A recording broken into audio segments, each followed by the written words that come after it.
At the end of the day, we are here to have fun, shake hands, congratulate each other, and head off home. But first, we must clarify a few things. Sport is not and never will be a religion. My role is pretty simple in this debate: to lay the land for my teammates. Ricky is going to passionately argue how in the practical, real world, sport cannot be a religion. Cassandra is going to wrap us up and address the religious aspects of this statement and prove once and for all that sport is not a religion. Now, I will be the first to admit that I'm not overly religious, but that does not automatically mean I would accept sport as a religion. Sport is reported, stakeholders are accountable with dramatic consequences for the outcomes of performance on a regular basis. Now, Bradley, can you tell me when the last time you saw the Pope throwing his hat on the ground, madly screaming at a bishop for delivering a lacklustre sermon was?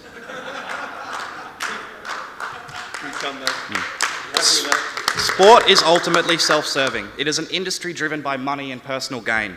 Do you really think LeBron James would be doing what he's doing with the requirements of remaining single, celibate, and being paid the average wage of a religious servant in America of $40,000 per year, in comparison with his $24 million per year? I don't think so.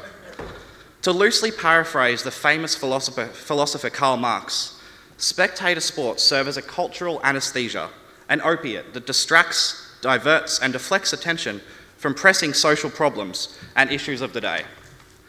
A form of spiritual masturbation, if you will. I'm glad you brought up the Bible, Bradley, as a passage in the New Testament of the Bible, Corinthians 6:18, confirms self-sexual relations is a sin that defiles one's own body. Therefore, we would have to all conclude that those who believe that sport is a religion are wankers. No matter what way you look at it, ladies and gentlemen, sport is not a religion. It offers no redemption. It has no gods which need appeasing. Following in the footsteps of Karl Marx, philosopher Pascal believes it is merely a distraction as well. If Pascal's analysis of the human condition is correct, sport is a distraction from the unbearable truths of our own existence, our mortality, our finitude, our accountability. It does not deal with humanity's deepest existential problems like religion does. It simply helps us to pretend that they're not there. That is why there's so much money involved.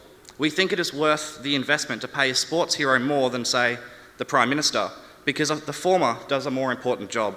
To quote Pascal himself, "Being unable to cure death, wretchedness, and ignorance, men have decided, in order to be happy, not to think about such things. Despite these afflictions, man wants to be happy, only wants to be happy, and cannot help wanting to be happy. But how shall he go about it?